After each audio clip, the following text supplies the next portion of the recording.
अवंतिका सहस्रों वर्षों की स्मृतियों को अपनी श्वासों में समेटे क्षिप्रा के तट पर बसी ये नगरी मात्र एक नगर नहीं, अपितु काल का एक जीवंत पृष्ठ थी। वो नगरी जहां स्वयं महाकाल के नेत्र खुलते थे, जहां के प्रात कालीन शंखनाद से ब्रह्मांड का जागरण होता था। इस नगरी की धूली संतों के चरणों से पवित्र थी और यहां की वायु यज्ञों के धूम्र से सुगंधित। इसके विशाल राजमार्गों पर मगध के व्यापारी और कांची के शिल्पी एक साथ चलते थे। इसकी अट्टालिकाएं बादलों से बातें करती थी और इसके मंदिर वे तो जैसे पृथ्वी पर उतरे देव विमान हो। अवंतिका समृद्धि का पर्याय थी, ज्ञान का केंद्र थी और धर्म का जागृत प्रहरी थी। किंतु इसी वैभवशाली अवंतिका की एक संकरी विस्मृत गली में, जहां सूर्य का प्रकाश भी पहुंचने में संकोच करता था, एक जीर्ण शीर्ण कुटिया थी। यह कुटिया जो अब काल के थपेड़ों से जर्जर होकर मात्र एक आश्रय का भ्रम देती थी, माधव और सरिता का निवास थी। माधव एक नाम जो अपनी सार्थकता खो चुका था। वह मां अर्थात लक्ष्मी के धव अर्थात स्वामी होने के स्थान पर दरिद्रता का साक्षात प्रतीक बन गया था। उसका मस्तक वेदों के ज्ञान से प्रकाशित था, कंठ उपनिषदों के ऋचाओं से भरा था, किंतु उदर अन्न के लिए रिक्त था। उसकी प्रतिभा, उसकी विद्वत्ता, उसका धर्म ज्ञान सब उस निर्धनता के अभिशाप तले दबकर रह गए थे, जो एक काले सर्प की भांति उसके भाग्य से लिपटी हुई थी। और सरिता वो अपने नाम के अनुरूप ही थी, एक शांत निर्मल धारा जो अपने पति के जीवन मरुस्थल में धैर्य और आस्था का क्षीण सा प्रवाह बनाए हुए थी। उसका सौंदर्य भूख की अग्नि में तपकर कुंदन हो गया था, किंतु उसकी आंखों में एक ऐसी अगाध श्रद्धा थी जिसे संसार का कोई कष्ट डिगा नहीं पाया था। वो धर्मपरायण थी, ऐसी कि उसकी सांसें भी पति सेवा और हरिस्मरण में ही चलती थी। ये अघन मास के प्रारंभ का एक दिवस था, वही पवित्र मास जिसे मार्गशीर्ष कहा गया, जिसे स्वयं श्री कृष्ण ने मासाना मार्गशीर्षोहम कहकर अपनी विभूति बताया था। अवंतिका के प्रत्येक घर में इस मास के आगमन का उत्सव था। गृहलक्ष्मियां अपने आंगन लीप रही थी, द्वारों पर वंदनवार सजाए जा रहे थे और बाजारों में देवी लक्ष्मी के व्रत गुरुवार के लिए पूजन सामग्री की धूम मची थी। वायु में एक नवीन उत्साह था, एक आध्यात्मिक ऊर्जा थी। किंतु माधव की कुटिया में इस उत्सव का कोई चिन्ह न था। वहां केवल शीत का प्रवेश था, जो फटी हुई ताड़ की छप्पर से बेरोक टोक अंदर आ रहा था। सरिता ब्रह्मा मुहूर्त में ही क्षिप्रा के बर्फीले जल में स्नान कर लौटी थी। उसके गीले केशों से टपकती बूंदें फर्श पर जमती जा रही थी। उसने अपने जीर्ण शीर वस्त्रों को निचोड़ा और अपनी छोटी सी खंडित तुलसी क्यारी को प्रणाम किया। वो अपनी रसोई में आई, जिसे रसोई कहना भी उस स्थान का उपहास करना था। मिट्टी के 2-4 पात्र थे, जिनमें से अधिकांश टूटे हुए थे। एक कोने में चूल्हा था, जो जाने कितने दिनों से अपनी अग्नि की प्रतीक्षा में शीतल पड़ा था। सरिता ने उस मटके को टटोला जिसमें वह चावल रखा करती थी। उसकी उंगलियां केवल ठंडी खुरदरी मिट्टी से टकराई। कल का लाया हुआ भिक्षा का मुट्ठी भर आटा भी रात्रि में जल में घोलकर वे पी चुके थे। घर में एक दाना अन्न नहीं था, एक बूंद तेल नहीं था, जिससे वो संध्या का दीपक ही जला सके। और कल अघन का पहला गुरुवार था, देवी महालक्ष्मी का दिन। सरिता की आंखों के कोरों में 2 बूंदें छलक आई, किंतु उसने उन्हें तुरंत पी लिया। यह रोने का समय नहीं था। वो अपने पति के पास आई। माधव, जो एक फटे हुए मृगचर्म पर बैठे आंखें मूंदे शायद किसी गूढ़ वैदिक मंत्र का मनन कर रहे थे, अपनी भूख और विवशता को ज्ञान के पर्दे से ढकने का व्यर्थ प्रयास कर रहे थे। सरिता ने उनके चरण स्पर्श नहीं किए, केवल मानसिक प्रणाम किया। वो जानती थी इस समय उनकी तंद्रा भंग करना उचित नहीं, किंतु उसके हृदय की व्यथा भी असहनीय थी। स्वामी, उसकी आवाज इतनी धीमी थी जैसे वो स्वयं से ही बात कर रही हो। माधव ने आंखें खोली। उनकी आंखों में रात्रि के उपवास की पीड़ा और वर्तमान की शून्यता स्पष्ट झलक रही थी। कहो सरिते। नाथ, सरिता ने भूमि की ओर देखते हुए कहा, कल अघन का प्रथम गुरुवार है। संपूर्ण नगर देवी के स्वागत की तैयारी कर रहा है। उसने एक पल के लिए रुककर साहस बटोरा। मेरी इच्छा थी यदि यदि हम भी देवी का आह्वान कर पाते, मात्र एक मुट्ठी चावल की खीर और एक छोटा सा घृत का दीपक, बस माधव का हृदय उस क्षण जैसे किसी ने मुट्ठी में भींच लिया हो। अपनी पत्नी की इस धर्म संगत इतनी छोटी सी इच्छा को भी पूरा न कर पाने की ग्लानि ने उनकी विद्वत्ता को धिक्कार दिया। वे क्या उत्तर देते? वेदों का ज्ञाता, जिसे शास्त्रार्थ में बड़े बड़े पंडितों को निरुत्तर करने का कौशल प्राप्त था, आज अपनी ही पत्नी के एक सरल प्रश्न के सम्मुख निःशब्द था। तुम जानती हो सरिता, माधव ने शुष्क कंठ से कहा, घर की स्थिति क्या है? कल जो भिक्षा मिली थी उससे हमने रात्रि का क्षुधाशमन किया। आज मैं अब तक गया नहीं। तो चले जाइए स्वामी। सरिता ने कातरता से कहा, आप विद्वान हैं, आपकी भिक्षा आपका अधिकार है। नगर के श्रेष्ठजन आपकी प्रतीक्षा करते होंगे। आप जाएंगे तो वे आपको रिक्त हस्त नहीं लौटाएंगे। माधव चुप रहे। यही संकोच, यही स्वाभिमान उनकी दरिद्रता का एक बड़ा कारण था। वे माधव थे जिन्होंने गुरुकुल में वेद वेदांगों का अध्ययन किया था। उनका ज्ञान भिक्षा मांगने के लिए नहीं, अपितु समाज को दिशा देने के लिए था। किंतु यह कलयुग था जहां ज्ञान का मूल्य स्वर्ण मुद्राओं में आका जाता था, और माधव के पास वे थी नहीं। उन्हें भिक्षा मांगने में लज्जा आती थी। यह एक ब्राह्मण का दम्भ नहीं था, यह एक विद्वान की पीड़ा थी जो अपनी कला को बेच नहीं सकता था और अपनी आवश्यकता को मांग नहीं सकता था।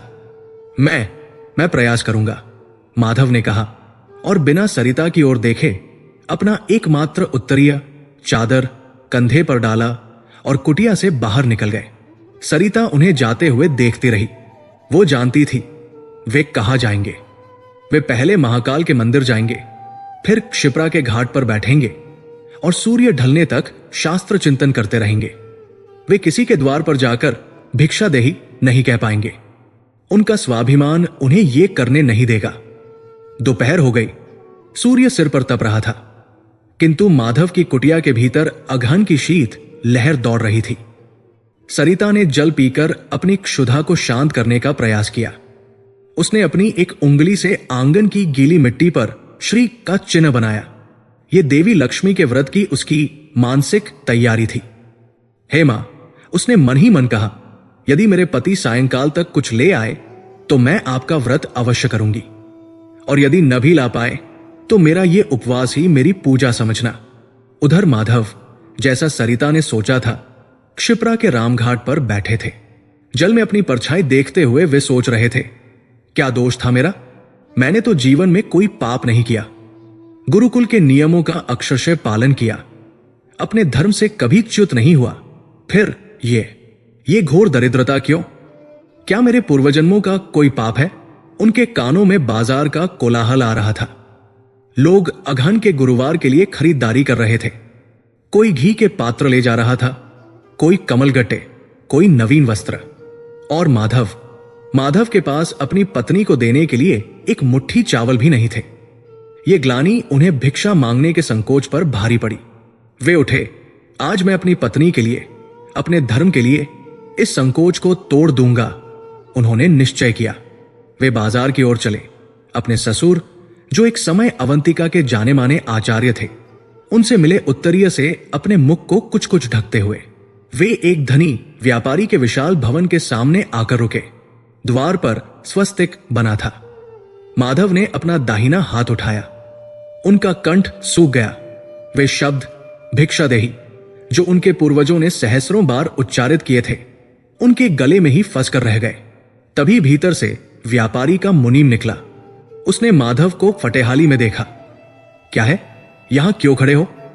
आगे बढ़ो, सेठ जी अभी पूजा में है।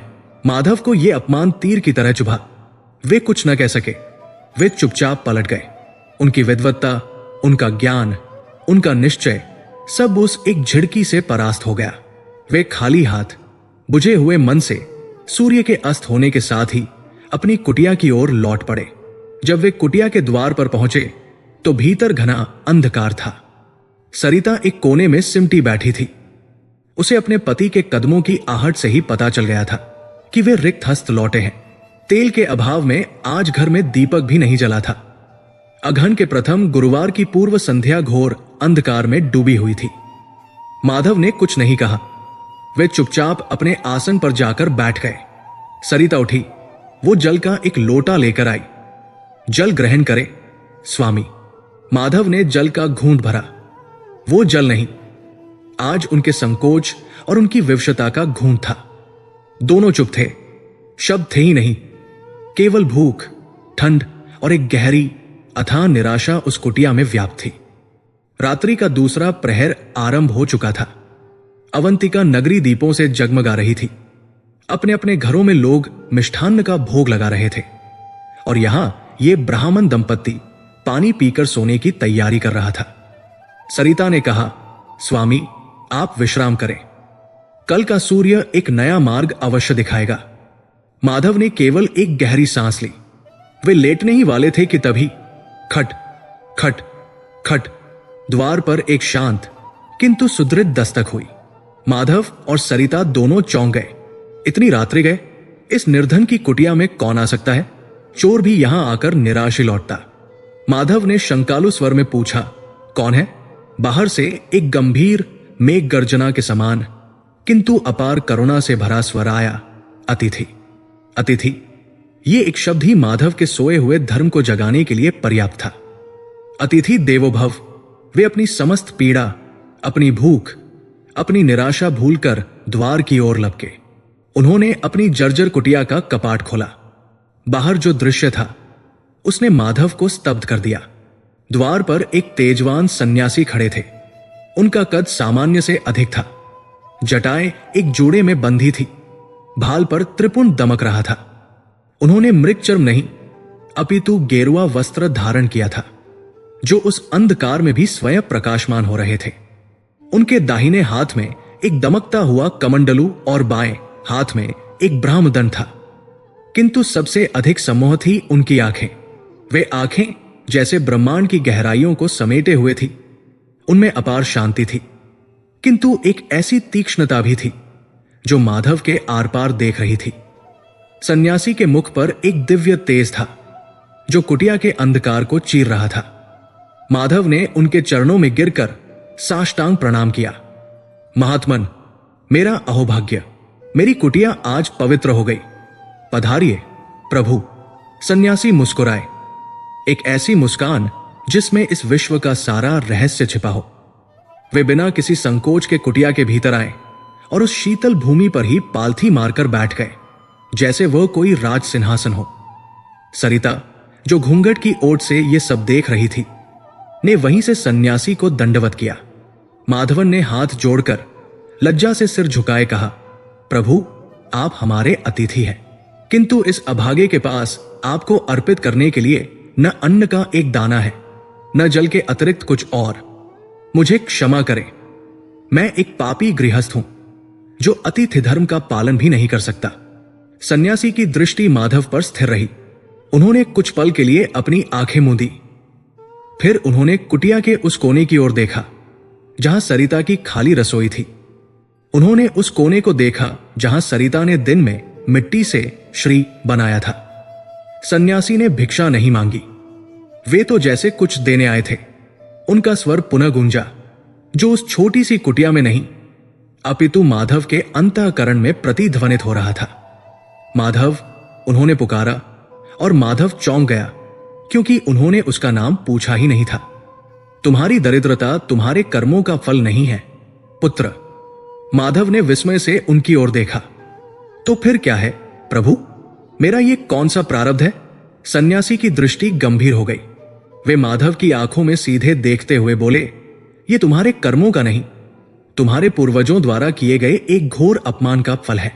तुम्हारे पितरों ने इसी अवंतिका में, इसी अघन के पवित्र मास में देवी महालक्ष्मी का भयंकर तिरस्कार किया था।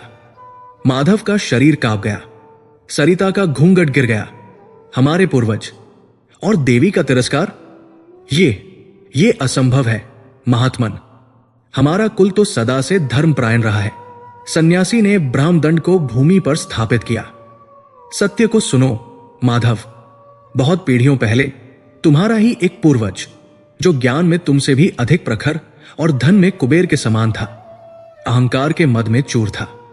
उसे अपने ज्ञान और अपनी अर्जित संपत्ति पर इतना दम था कि वो कृपा और आस्था को हे दृष्टि से देखता था। अघन का ही मास था। सन्यासी कहते रहे और उनकी आवाज जैसे माधव को सदियों पीछे ले जा रही थी।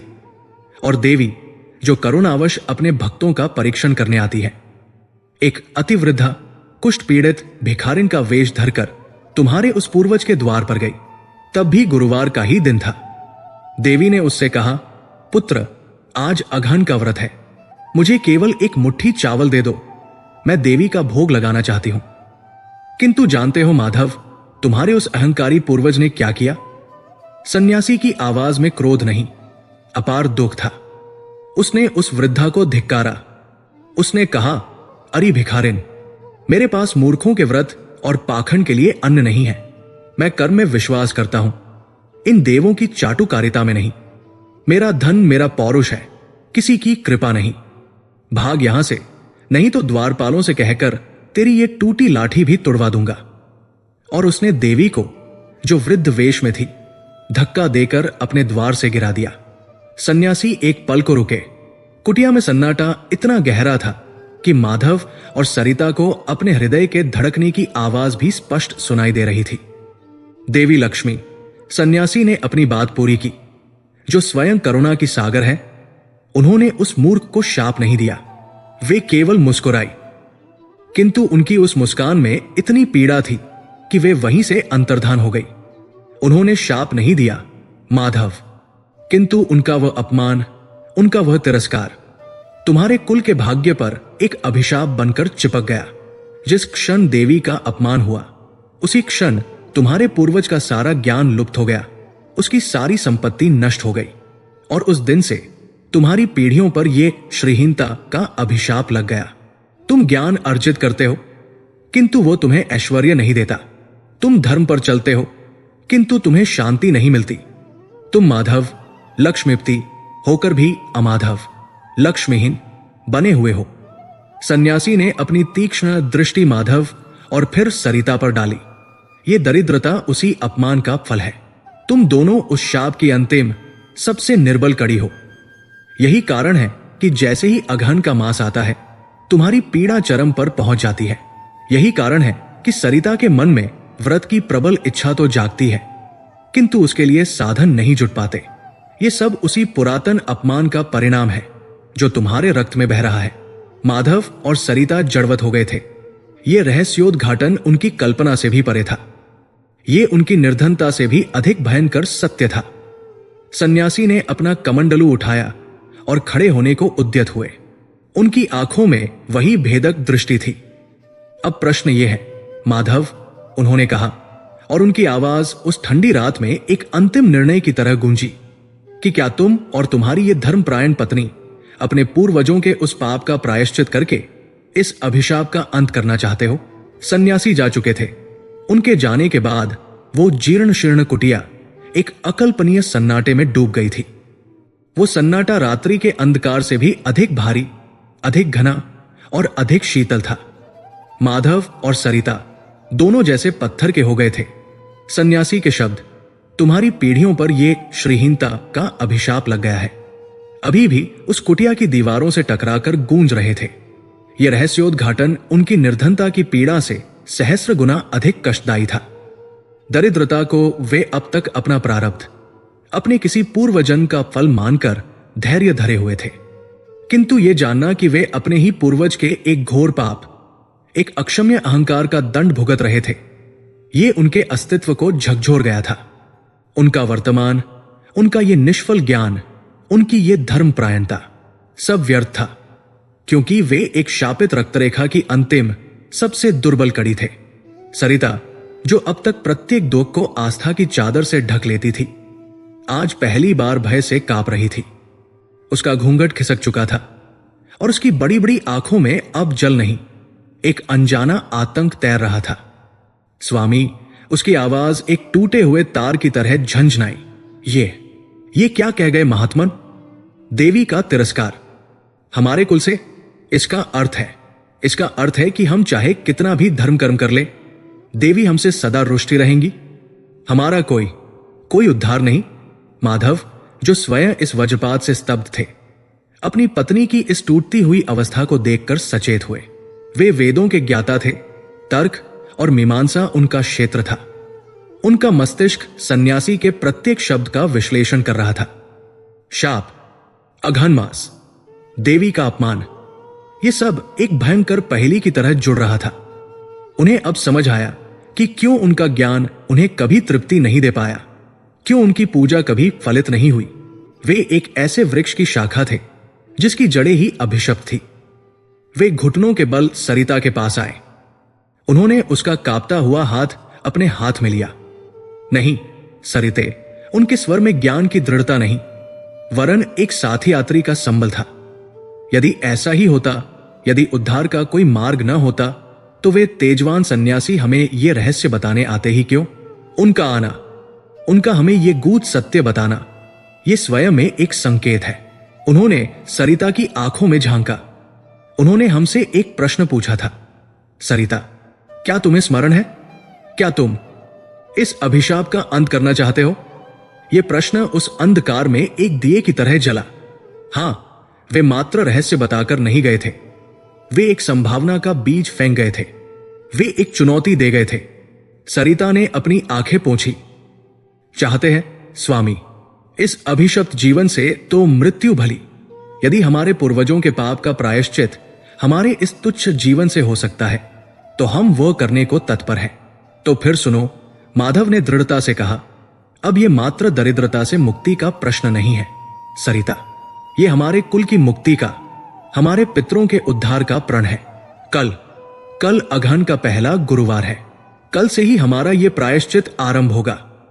किंतु कैसे नाथ? सरिता की व्यथा पुनः लौट आई। हमारे पास तो एक दाना अन्न नहीं है। वही सन्यासी हमारी खाली रसोई देखकर गए हैं।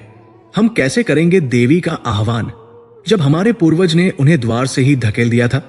माधव ने एक गहरी सांस ली। उसी मार्ग से सरिता, जिस मार्ग को मैंने आज तक अपने स्वाभिमान और संकोच के कारण अवरुद्ध कर रखा था। मेरे पूर्वज ने धन के अहंकार में देवी का तिरस्कार किया था। अब मैं अपने ज्ञान के अहंकार को त्याग कर, भिक्षा मांगकर उसी देवी की अर्चना करूंगा। मेरे पूर्वज ने उन्हें अन्न देने से मना किया था। मैं भिक्षा में प्राप्त अन्न से उनका भोग लगाऊंगा। यही प्रायश्चित है। कल मैं भिक्षा मांगने जाऊंगा। यह माधव के लिए एक असाधारण निर्णय था। वो स्वाभिमान, वो संकोच, जो उनकी विद्वत्ता का आभूषण भी था और उनकी दरिद्रता का कारण भी, उसे आज वे अपने पूर्वज के पाप के प्रायश्चित यज्ञ में समिधा की भांति स्वाहा करने का प्रण ले रहे थे। वो रात्रि सोई नहीं। वो रात्रि दो आत्माओं के संकल्प की साक्षी बनी। बाहर अवंतिका नगरी उत्सव के उल्लास में सो रही थी और भीतर इस कुटिया में दो क्षुधित शरीर एक भयंकर रहस्य के बोझ तले एक कठिन व्रत का संकल्प ले रहे थे। ब्रह्मा मुहूर्त की पहली किरण ने अभी क्षिप्रा के जल को छुआ ही था कि सरिता जाग गई। उसकी देह उपवास और शीत से शिथिल थी, किंतु उसका मन उस नए प्रण से जागृत हो उठा था। वो चुपचाप उठी, जल का पात्र लिया और क्षिप्रा की ओर चल दी। अवंतिका के घाटों पर आज अद्भुत दृश्य था। अगहन के प्रथम गुरुवार का पुण्यकाल। नगर की समस्त स्त्रियां नवीन वस्त्र पहने, हाथों में पूजा की थालियां और कलश लिए मंगल गीत गाती हुई स्नान के लिए आ रही थी। वायु धूप, दीप और पुष्पों की मिश्रित सुगंध से भरी हुई थी। हर ओर जय मां लक्ष्मी का घोष था। सरिता ने अपनी जीर्ण धोती में ही डुबकी लगाई। बर्फीला जल उसकी अस्थियों तक को कपा गया, किंतु उसका ध्यान कहीं और था। वो जल में खड़ी होकर सूर्य को अर्घ्य दे रही थी, किंतु उसकी आंखें मूंदी हुई थी और मन में सन्यासी के शब्द गूंज रहे थे। हे मां गंगे, हे मां क्षिप्रे, उसने मन ही मन प्रार्थना की। आज मैं अपनी मुक्ति के लिए नहीं, अपने कुल के उद्धार के लिए यह व्रत करने जा रही हूं। मुझे शक्ति देना, मेरे पति के संकोच को बल देना। हे देवी, हमारे पूर्वज के अपराध को क्षमा करना। जब वो कुटिया में लौटी, तब तक माधव भी स्नान ध्यान से निवृत्त हो चुके थे। उनके मुख पर एक अभूतपूर्व शांति और एक कठोर निश्चय का भाव था। वे शब्द भिक्षा देही, जो कल उनके कंठ में ही मर गए थे, आज वे उन्हें अपने मस्तक पर लिखकर चलने को तैयार थे। सरिता, उन्होंने कहा, मैं जा रहा हूं। मेरे लौटने तक तुम पूजा की जो भी तैयारी कर सको करो। किंतु स्वामी, सरिता ने उन्हें रोकते हुए कहा, रसोई में कुछ भी नहीं है, मैं क्या तैयारी करूं? माधव ने अपनी पत्नी की ओर देखा। उसकी आंखों में प्रश्न नहीं, केवल विश्वास था। वे मुस्कुराए, वही करो सरिता, जो देवी लक्ष्मी ने हमारे पूर्वज के द्वार पर आकर किया था। उन्होंने एक मुट्ठी चावल ही तो मांगे थे, आज मैं उसी एक मुट्ठी चावल की भिक्षा के लिए निकलूंगा। तुम बस स्थान को पवित्र करो। माधव ने अपना वही फटा हुआ उत्तरीय कंधे पर डाला और कुटिया से बाहर पग धरा। आज अवंतिका के राजमार्ग भिन्न लग रहे थे। आज वे ज्ञान के दम से भरे माधव नहीं, वरन अपने कुल के पाप का बोझ ढोते एक प्रायश्चित करता थे। उनका संकोच मर चुका था, उनकी लज्जा भस्म हो चुकी थी। उनका अहंकार, उसे तो वे क्षिप्रा में ही बहा आए थे। वे उन भव्य अट्टालिकाओं के सामने से गुजरे जहां कल वे जाने से ठिठक गए थे। आज उन्हें उन द्वारों से कोई मोह नहीं था। वे उन गलियों में मुड़ गए जहां साधारण गृहस्थ रहते थे। वे एक छोटे से घर के सामने जाकर रुके जिसका आंगन गोबर से लीपा हुआ था और द्वार पर हल्दी से स्वस्तिक बना था। माधव ने अपनी आंखें मूंदी, अपने समस्त पूर्वजों का स्मरण किया, उस अज्ञात अहंकारी पूर्वज का भी और उस सन्यासी का भी। उन्होंने अपना हाथ फैलाया और उनके कंठ से वो शब्द फूटा जो उनके लिए अब मंत्र बन चुका था, भवती भिक्षा देहि। भीतर से एक सात्विक गृहिणी निकली। उसने इस तेजवान किंतु दरिद्र ब्राह्मण को देखा। आज माधव की आंखों में याचना नहीं, एक अजीब सा तप था। क्षमा करें विप्रवर, उस स्त्री ने हाथ जोड़कर कहा, आज घर में अघन का व्रत है। जो भी अन्न था वो सब देवी के भोग के लिए रसोई में चढ़ चुका है। मैं आपको यह पका हुआ भोजन देकर अपवित्र नहीं कर सकती। माधव ने केवल सिर झुकाया और आगे बढ़ गए। दूसरे द्वार पर, तीसरे द्वार पर, 10वें द्वार पर, हर जगह एक ही उत्तर मिला, व्रत है, सब भोग के लिए रखा है, कल आइएगा। दोपहर ढलने लगी। माधव का पेट भूख से जल रहा था, किंतु उनके मन में एक ही धुन थी, अन्न चाहिए, प्रायश्चित के लिए अन्न चाहिए। वे चलते चलते नगर के अंतिम छोर पर आ गए जहां एक अति निर्धन कुम्हार की बस्ती थी। एक छोटी सी झोंपड़ी के बाहर एक वृद्धा चाक चला रही थी। माधव समस्त आशा खोकर उस वृद्धा के सामने जाकर खड़े हो गए और यंत्रवत बोले, मां भिक्षा देहि। वृद्धा ने अपने मिट्टी सने हाथों से ही उन्हें प्रणाम किया।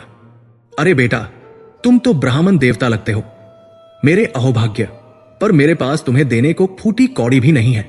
मैं तो स्वयं इन दियों को बेचकर आज संध्या के लिए आटा लाऊंगी। माधव निराश होकर लौटने ही वाले थे कि वृद्धा ने उन्हें रोका। रुको विप्र, मेरे पास धन नहीं है पर अन्न है। वो भीतर गई और अपनी एक छोटी सी पोटली से, जो शायद उसने अपनी ही क्षुधा के लिए बचाकर रखी थी, मुट्ठी भर, केवल एक मुट्ठी भर चावल ले आई। मेरे पास बस यही है बेटा, वृद्धा ने संकोच से कहा। यह मेरे हिस्से का था, पर आज अतिथि को पाकर मैं धन्य हो गई। माधव की आंखों में आंसू आ गए।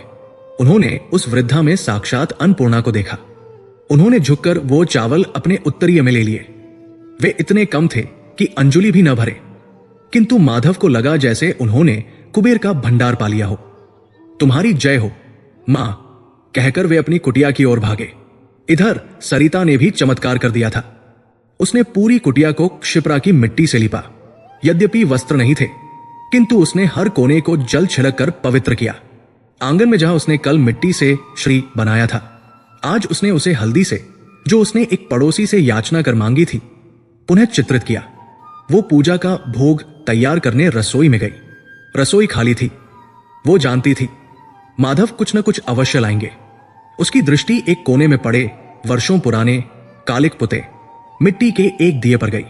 वह दिया शायद उसकी सास का था। वो खंडित नहीं था, यही गनीमत थी। सरिता ने उसे उठाया, उसे राख और मिट्टी से घंटों रगड़ा। जब तक वह दिया अपनी लाली नहीं दिखा गया, वो उसे मांझती रही।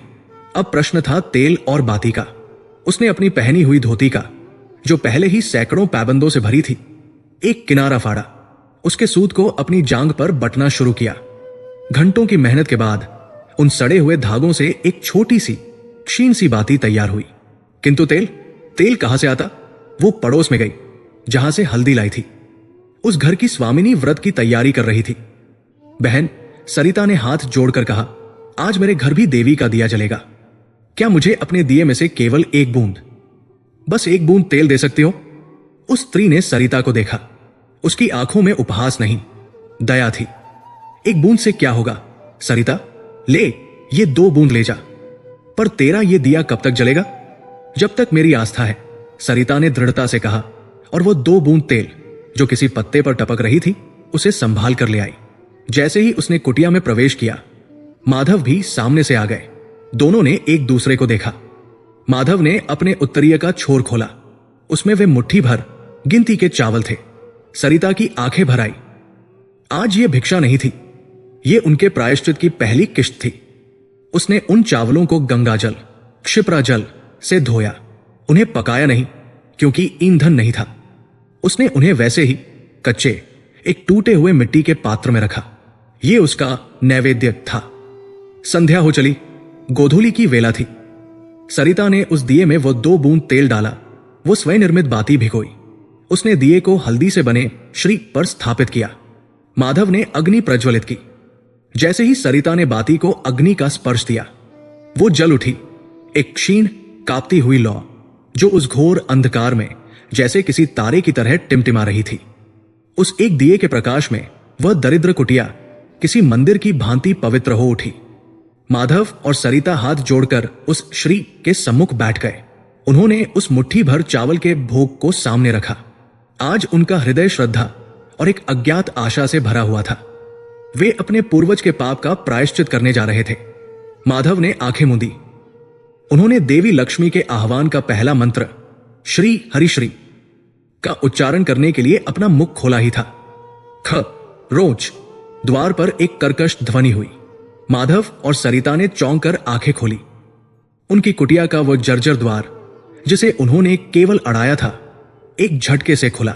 द्वार पर जो खड़ा था, उसे देखकर सरिता की चीख निकलते निकलते रह गई। वो एक बुढ़िया थी, किंतु बुढ़िया शब्द उसके वीभत्स रूप का शतांश भी वर्णन नहीं कर सकता था। उसके बाल एक उलझा हुआ जटाजूट थे, जिसमें संभवतः वर्षों से कंघी नहीं लगी थी। उसके वस्त्र, यदि उन्हें वस्त्र कहा जा सकता था, तो वे चिथड़े थे, जो उसके कंकाल सदृश झुर्रीदार शरीर से चिपके हुए थे। उसकी आंखों में एक अजीब सी लाल डोरे वाली चमक थी, जो पागलों जैसी लग रही थी। उसके मुख से लार टपक रही थी, और वो उस क्षीण दिए के प्रकाश में किसी प्रेतछाया से कम नहीं लग रही थी।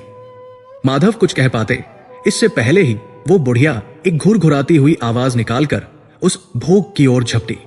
नहीं, रुक, माधव चिल्लाए, किंतु बहुत देर हो चुकी थी। उस विभत्स बुढ़िया ने अपने गंदे नाखून बढ़े हुए हाथ से वो मिट्टी का पात्र उठाया, जिसमें वो मुट्ठी भर चावल थे। एक पल के लिए उसने माधव और सरिता को घूर कर देखा, और फिर एक अट्टहास किया। अगले ही क्षण उसने वे सारे चावल अपने मुख में उड़ेल लिए और उन्हें कड़कड़ चबाने लगी, जैसे कोई दानव अस्थियां चबा रहा हो। हे भगवान, सरिता कांपते हुए खड़ी हो गई। हमारा भोग, देवी का भोग, इसने अपवित्र कर दिया। बुढ़िया ने चावल निकले। उसकी आंखों में तृप्ति नहीं और अधिक दुष्टता थी। वो हंसती हुई पीछे मुड़ी, और जाते जाते जानबूझकर उसने अपना पैर उस इकलौते टिमटिमाते दिए पर दे मारा। फिस, दिए को ठोकर लगी। वो उलट गया। वो क्षीण सी लौ, जो सरिता की घंटों की मेहनत और आस्था का प्रतीक थी, एक पल के लिए कांपी और बुझ गई। कुटिया में वही घना अभेद्य अंधकार छा गया। केवल बाहर जाती हुई बुढ़िया के अट्टहास की ध्वनि आ रही थी। एक पल, 2 पल, अंधकार में केवल एक आवाज गूंजी। वो सरिता के बिलक कर रोने की आवाज थी। वो भूमि पर गिर पड़ी। सर्वनाश हो गया स्वामी, वो छाती पीट कर रोने लगी। ये अपशकुन है, भयंकर अपशकुन।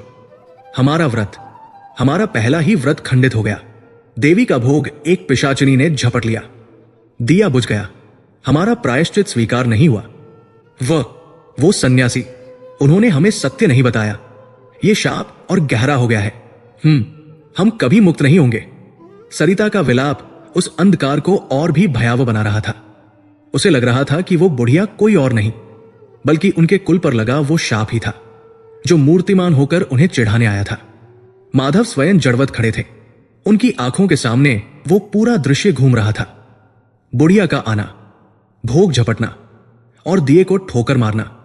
उन्होंने अंधकार में टटोल कर सरिता को उठाया, उसे अपने सीने से लगा लिया। सांत्वना, सांत्वना रखो सरिते, शांत हो जाओ। वे उसे सांत्वना तो दे रहे थे, पर उनका अपना शरीर कांप रहा था। उनके मस्तिष्क में सरिता के शब्द नहीं, बल्कि उस रहस्यमयी सन्यासी के शब्द गूंज रहे थे। तुम्हारे पूर्वज ने देवी को धक्का देकर अपने द्वार से गिरा दिया था। आज उनके द्वार पर भी कोई आया था। आज उनके द्वार से भी उनका भोग झपटा गया था। आज उनके द्वार पर भी दिया गिरा दिया गया था। माधव ने उस घने अंधकार में अपनी कुटिया के टूटे हुए द्वार की ओर देखा। उनके रोंगटे खड़े हो गए। एक भयंकर प्रश्न उनके मन में विषधर की तरह फन उठाकर खड़ा हो गया। क्या यह देवी का क्रोध था जो हमारे इस प्रायश्चित के ढोंग पर हमें दंडित करने आया था, या ये वही परीक्षा थी जिसकी चेतावनी उस सन्यासी ने दी थी? क्या वो विभत्स बुढ़िया स्वयं वे इस विचार को पूरा करने का साहस भी नहीं कर सके। अंधकार में अपनी रोती हुई पत्नी को संभालते हुए माधव उस पहले गुरुवार की खंडित पूजा और उस गहरे अनसुलझे रहस्य के साथ अकेले रह गए। 7 दिन 7 युगों के समान बीते उस पहले गुरुवार की भयंकर रात्रि के पश्चात वो अंधकार जो उस विभत्स बुढ़िया के दिया बुझा देने से जन्मा था, वो केवल कुटिया तक सीमित नहीं रहा। वो माधव और सरिता के मन के भीतर तक उतर गया था। सरिता का विलाप उस रात प्रहरों तक गूंजता रहा, जब तक कि अश्रु ही उसकी आंखों में सूख नहीं गए। वो भयभीत थी, इतनी कि अब उसे अपनी दरिद्रता से नहीं, अपने इस प्रायश्चित के विचार से ही आतंक होने लगा था। ये हमने क्या कर दिया स्वामी? वो उस सप्ताह में सैकड़ों बार ये प्रश्न दोहराती। हमारा व्रत, हमारा पहला ही प्रयास, ऐसा भयंकर अपशकुन। वो कोई साधारण भिखारिन नहीं थी, वो हमारे कुल पर लगा शाप ही था जो हमें चिढ़ाने आया था। देवी हमसे और अधिक रुष्ट हो गई है। हम इस शाप को और गहरा कर बैठे। माधव के पास कोई उत्तर नहीं होता था। वे स्वयं उस दृश्य को अपने मस्तिष्क से निकाल नहीं पाए थे। वो झपटना, वो अट्टहास और वो अंतिम जानबूझकर मारी गई ठोकर। सरिता की बात में तर्क था। यह एक स्पष्ट संकेत था कि उनका यह प्रयास विफल हो गया था, कि देवी उनके इस प्रायश्चित को स्वीकार करने को तैयार नहीं थी। किंतु माधव एक विद्वान थे, एक मीमांसक थे। उनका मन जहां एक और भय से ग्रस्त था, वहीं दूसरी ओर तर्क का एक क्षीण सा दिया जलाने का प्रयास कर रहा था। वे उस सन्यासी के शब्दों को पुनः पुनः स्मरण करते। तुम्हारे पूर्वज ने देवी का तिरस्कार किया था, उन्हें धक्का देकर गिरा दिया था। वे उस सप्ताह के तीसरे दिन क्षिप्रा के उसी घाट पर बैठे अपनी भूख को दबाए गहन चिंतन में डूबे थे। एक अंतर है, उनके मन ने कहा। हमारे पूर्वज ने अहंकार में, दंभ में देवी को दिया नहीं, उन्हें अपने द्वार से धकेल दिया। और हमने तो उन्हें आमंत्रित किया था। हमारा भोग तो बस छीन लिया गया। एक में कर्म था, दूसरे में घटना। क्या देवी कर्म और घटना का भेद नहीं जानती? यह विचार उनके लिए एक तिनके का सहारा बना। और यदि वो बुढ़िया ही परीक्षा हो? उनका मन कांप गया। क्या वो विभत्स, अपवित्र? नहीं, असंभव।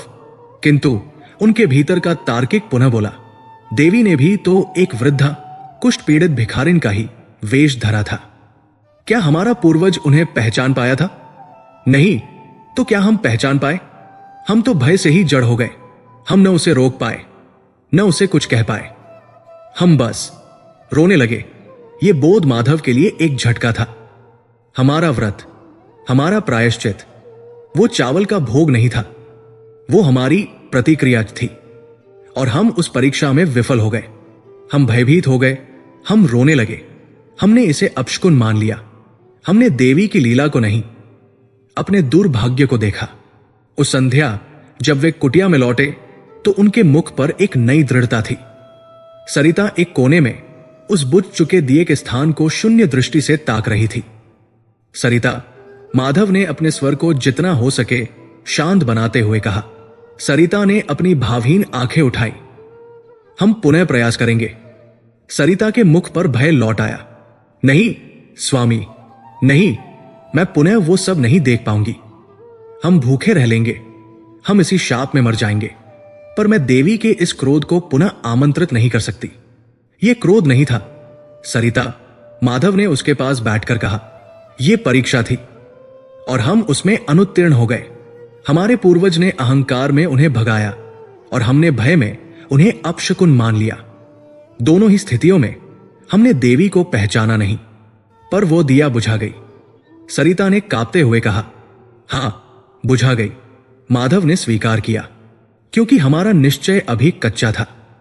हमारी आस्था उस 2 बूंद तेल की भांति ही क्षीण थी। वो हमें यही बताने आई थी। इस बार हम अधिक सचेत रहेंगे।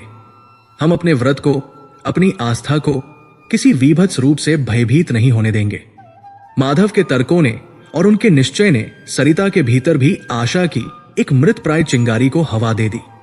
वो अपने पति को जानती थी। वे अकारण तर्क नहीं करते थे। यदि वे कह रहे हैं कि यह परीक्षा थी, तो अवश्य इसमें कोई गूढ़ रहस्य होगा। ठीक है स्वामी, उसने अपने आंसू पोंछते हुए कहा, और 7 दिनों में पहली बार खड़ी हुई। जैसा आप कहें, इस बार हम सचेत रहेंगे। इस बार हम किसी को अपने व्रत के बीच नहीं आने देंगे। वो सप्ताह जैसे तैसे बीता। भिक्षा के नाम पर जो रूखा सूखा मिला, उसे जल में घोलकर उन्होंने अपने प्राण बचाए रखे। किंतु अब उनका ध्यान भूख पर नहीं, आने वाले गुरुवार पर था। वे अधिक सचेत थे, अधिक दृढ़ थे। दूसरा गुरुवार आया, उसी ब्रह्मा मुहूर्त में स्नान, उसी क्षिप्रा के शीतल जल में संकल्प। किंतु आज संकल्प में याचना नहीं, एक योद्धा किसी दृढ़ता थी। माधव जब भिक्षा के लिए निकले तो उनका मन पिछले सप्ताह से अधिक कठोर था। वे जानते थे आज उन्हें अधिक प्रयास करना होगा। पहला गुरुवार उत्सव का दिन था। आज गृहस्थों के भंडार कुछ खाली हो चुके थे। उन्होंने पुनः उन्हीं गलियों का रुख किया। 1 द्वार, 2 द्वार, 10 द्वार। अरे विप्र, कल ही तो पूर्णिमा का दान दिया है, आज पुनः गए? आगे बढ़ो महाराज। घर में बच्चे भूखे हैं, आटा दाल सब समाप्त है। अब अगले सप्ताह आना। अपमान, तिरस्कार, वही जो वे सदा से सहते आए थे। किंतु आज ये उन्हें चुभ नहीं रहा था। आज उनका एक लक्ष्य था। उन्हें केवल इतना अन्न चाहिए था जिससे देवी का भोग लग सके। दोपहर ढल गई, उनका उत्तरीय रिक्त था। वे थककर महाकाल वन के बाहर एक वृक्ष के नीचे बैठ गए। उन्हें स्वयं पर क्रोध आने लगा। क्या मेरा यह प्रायश्चित भी देवी को स्वीकार नहीं? तभी वहां से नगर कोतवाल के कुछ सिपाही गुजर रहे थे। वे सभी मदिरा के नशे में धुत थे और अट्टहास कर रहे थे। उनमें से एक की दृष्टि माधव पर पड़ी।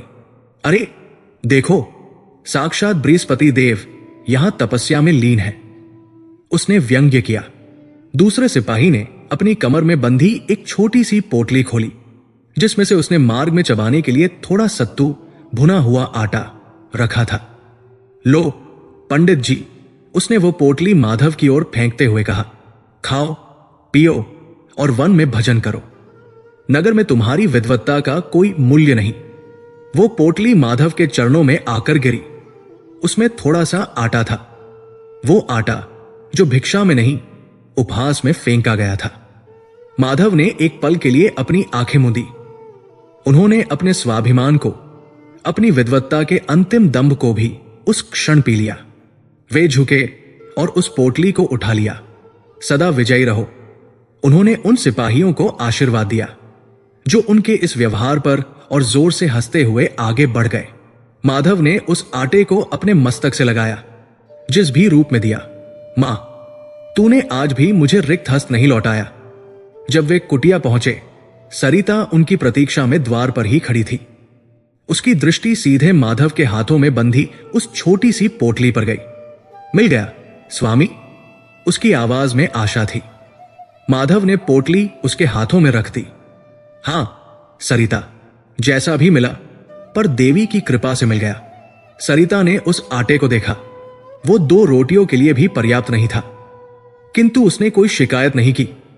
उसने उस सप्ताह में पहले ही ईंधन के लिए सूखी लकड़ियां बीन कर रख ली थी। उसने पुनः पड़ोस से याचना कर दिए के लिए 2 बूंद तेल और बाती के लिए सूत का एक टुकड़ा प्राप्त कर लिया था। उसने उस थोड़े से आटे को क्षिप्रा के जल से गूंथा। 2 छोटी छोटी पतली रोटियां बेली, उन्हें मिट्टी के तवे पर सेका। जब वे रोटियां अग्नि पर फूल रही थी तो उनकी सोंधी सुगंध ने जो जाने कितने महीनों बाद उस कुटिया में उठी थी, दोनों की क्षुधा को चरम पर पहुंचा दिया। किंतु यह भोग था उनका नहीं। संध्या हुई, गोधूली की वेला। सरिता ने पुनः उसी स्थान को लिपा, हल्दी से श्री बनाया, दिया प्रज्वलित किया। उस दिए की लौ आज पिछले गुरुवार से अधिक स्थिर थी। सरिता ने वे 2 रोटियां एक केले के पत्ते पर, जो वो वन से तोड़ लाई थी, श्रद्धा से रखी। सब कुछ तैयार था। माधव और सरिता एक दूसरे को देखा। उनकी आंखों में वही गत सप्ताह का भय था। स्वामी, सरिता ने कांपते हुए कहा, वो बुढ़िया, यदि वो पुनः आ गई। वो नहीं आएगी सरिता, माधव ने दृढ़ता से कहा, और यदि आ भी गई तो इस बार हम उसे अपना व्रत खंडित नहीं करने देंगे। हम द्वार बंद कर लेंगे। ये एक क्रांतिकारी विचार था, अतिथि धर्म के विरुद्ध। एक ब्राह्मण के लिए अपना द्वार बंद करना धर्म विरुद्ध था। किंतु स्वामी, शास्त्र कहता है। सरिता ने शंका की। शास्त्र यह भी कहता है सरिता कि पूजा को विघ्नों से बचाना कर्ता का धर्म है। जो पिछले सप्ताह हुआ वो अतिथि सत्कार नहीं, वो विघ्न था। इस बार हम कोई जोखिम नहीं ले सकते। ये हमारे कुल के उद्धार का प्रश्न है। आज पूजा पूरी होने तक ये द्वार नहीं खुलेगा। माधव अपने स्थान से उठे। वे उस जर्जर द्वार की ओर बढ़े। उसे बंद करने के लिए उन्होंने लकड़ी का एक भारी लट्ठा उठाया, जिसे वे रात में जंगली पशुओं से बचाव के लिए अड़ा दिया करते थे। वे लट्ठा उठाकर द्वार को भिड़ाने ही वाले थे। हाँ, एक अत्यंत क्षीण करहाने की ध्वनि आई। माधव का हाथ रुक गया। लट्ठा हवा में ही ठहर गया। क्या था ये? सरिता ने भय से पूछा। शश, माधव ने कान लगा दिए। प्रा न ध्वनि बाहर, उनके द्वार के ठीक बाहर से आ रही थी। ये उस बुढ़िया का अट्टहास नहीं था। ये कोई झपट नहीं थी। ये मृत्यु के कगार पर खड़े किसी प्राणी की अंतिम हारी हुई पुकार थी। वो भूख से तड़प रहा था। सरिता की आंखें भय से फैल गई। स्वामी, ये वही है, वो पिशाचिनी। उसने रूप बदल लिया है। वो हमें फिर से छलने आई है। द्वार बंद कर दीजिए स्वामी, मेरी विनती है, द्वार बंद कर दीजिए। सरिता की आवाज में आतंक था। उसे पूरा विश्वास था कि यह वही विघ्न है जो एक नया करुण रूप धर कर आया है। माधव का हाथ कांप रहा था। लट्ठा उनके हाथ में भारी हो रहा था। एक ओर सरिता का भय, गत सप्ताह का अनुभव और खंडित व्रत का अपशकुन था। दूसरी ओर द्वार के बाहर वो मरती हुई कराह थी।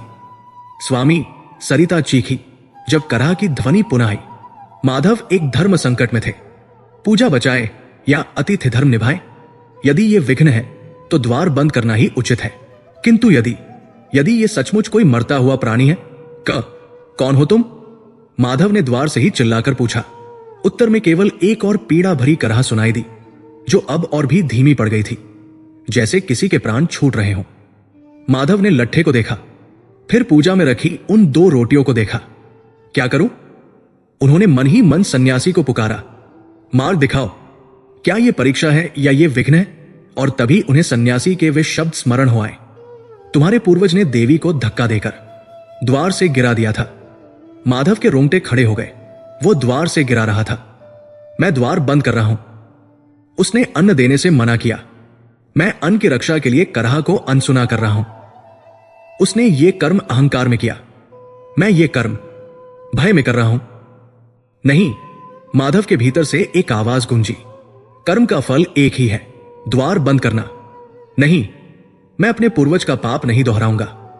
भले ही मेरा यह व्रत 100 बार खंडित हो, भले ही ये शाप मुझ पर अनंत काल तक लगा रहे, किंतु मैं माधव एक मरते हुए अतिथि के लिए अपना द्वार बंद नहीं करूंगा।